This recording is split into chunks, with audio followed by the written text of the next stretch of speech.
সারা দেশে রান্নার গ্যাসের সংকটের প্রতিবাদ রাজ্যে আলু চাষিদের আর্থিক দুরবস্থার সমাধানের দাবি এবং এসআইআর এর নামে একটি বৈধ ভোটারের নাম যাতে ভোটার তালিকা থেকে বাদ না যায়, এই তিনটি মূল দাবিকে সামনে রেখে সোমবার পশ্চিম মেদিনীপুর জেলা শাসক দপ্তরের সামনে বিক্ষোভ কর্মসূচি পালন করল পশ্চিম মেদিনীপুর জেলা কংগ্রেস। বিক্ষোভ কর্মসূচির আগে জেলা কংগ্রেস কার্যালয় থেকে একটা মিছিল বের হয়। মিছিলটি শহরের বিভিন্ন গুরুত্বপূর্ণ রাস্তা পরিক্রমা করে জেলা শাসক কার্যালয়ের সামনে এসে পৌঁছয়।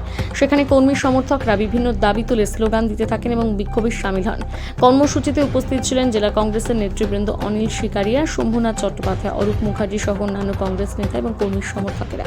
বিক্ষোভকারীদের দাবি অবিলম্বে রান্নার গ্যাসের কৃত্রিম সংকট দূর করতে হবে, আলু চাষিদের ন্যায্য মূল্য এবং আর্থিক সুরাহা নিশ্চিত করতে হবে এবং এসআইআর এর নামে বৈধ ভোটারদের নাম বাদ দেওয়ার যে অভিযোগ করেছে তা বন্ধ করতে হবে, না হলে আগামী দিনে আরও বৃহত্তর আন্দোলনের পথে হাঁটার হুঁশিয়ারি দেন তারা।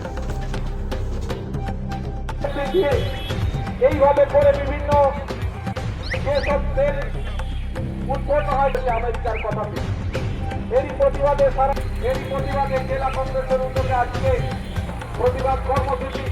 আজকের এই আপনার আমার সমাজপ্রিয় শম্ভুনাথ চট্টোপাধ্যায় মহাশয় জাতীয়তম ধরনকে আমরা ভারতীয় জাতীয় কংগ্রেস কখনোই নিতে পারি না। বারবার পার্লামেন্টে এমন একটি ধরন বিষয়ে আজকে আমাদের বিক্ষোভ এক এলপিজির যে শর্টেজ দেখা দিচ্ছে গোটা ভারতবর্ষে, তার জন্য বাংলায় আলু চাষিরা দৈন্যদশায় আছে তার জন্য, এসআইআর এ বৈধ ভোটাররা যাতে বাদ না যায় তার জন্য, আর ব্যাপক হারে মূল্য বৃদ্ধি।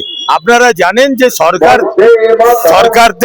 সরকার থেকে এখনো পর্যন্ত যে ঘোষণাগুলো করা হচ্ছে তাতে মানুষের প্যানিক বাড়ছে। 60 টাকা এলপিজি ডোমেস্টিক বাড়িয়ে দিয়েছে, 115 টাকা কমার্শিয়াল বাড়িয়ে দিয়েছে। সরকার বলছে না প্রকৃত পরিস্থিতিটা কি। সমগ্র দেশে আমরা সংবাদ মাধ্যমে জানতে পারছি মানুষ 3 দিন 4 দিন করে লাইন দিচ্ছে। সরকার বলুক। সরকার আবার একদিকে প্রেস করে বলছে যে আমাদের 27টা বড় জাহাজ হরমুজে আটকে আছে, ইরান ছাড়ছে না। তাহলে এইটা পরিস্থিতিটা কি মানুষকে সঠিক জানাক। রেস্টুরেন্টগুলো বন্ধ হয়ে যাচ্ছে, হোটেলগুলো বন্ধ হয়ে যাচ্ছে, এই পুরো কোনো পরিকল্পনা নেই।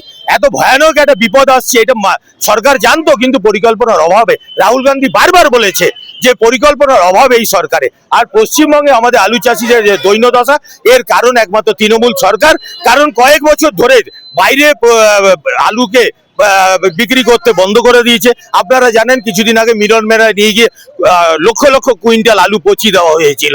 এখনো পর্যন্ত আমরা বলছি যে সহায়ক মূল্যে আলু কিনতে হবে সরকারকে, আর অতিরিক্ত আলু বিক্রি করার ব্যবস্থা করতে হবে। কারণ আমাদের এত হিমঘর নেই আলু রাখার জন্য। আর বৈধ ভোটার ভোট ঘোষণা হয়ে গেছে এটা ঘটনা, কিন্তু বৈধ ভোটাররা এখনো 61 লক্ষ বেশি বৈধ ভোটার এখনো বিচারাধীন। আমরা চাই প্রত্যেকটা মানুষ যারা যোগ্য ভোটার তারা ভোট দান থেকে উৎসব থেকে যেন তাদেরকে বঞ্চিত করা না হয়। এবং আরেকটা বিষয় যে মূল্য বৃদ্ধি হয়েছে এ রক্ষা করবে কে? রাজ্য সরকারও কর্ণপাত করছে না, কেন্দ্রীয় সরকারও করছে না। তাই আজ জাতীয় কংগ্রেসের পক্ষ থেকে আমরা রাস্তায় নেমেছি মানুষের স্বার্থে, মানুষের জন্যই কটা কথা বলার জন্য। এর জন্য আমাদের বিক্ষোভ কর্মসূচি পশ্চিম মেদিনীপুর জেলা কংগ্রেস কমিটির পক্ষ থেকে।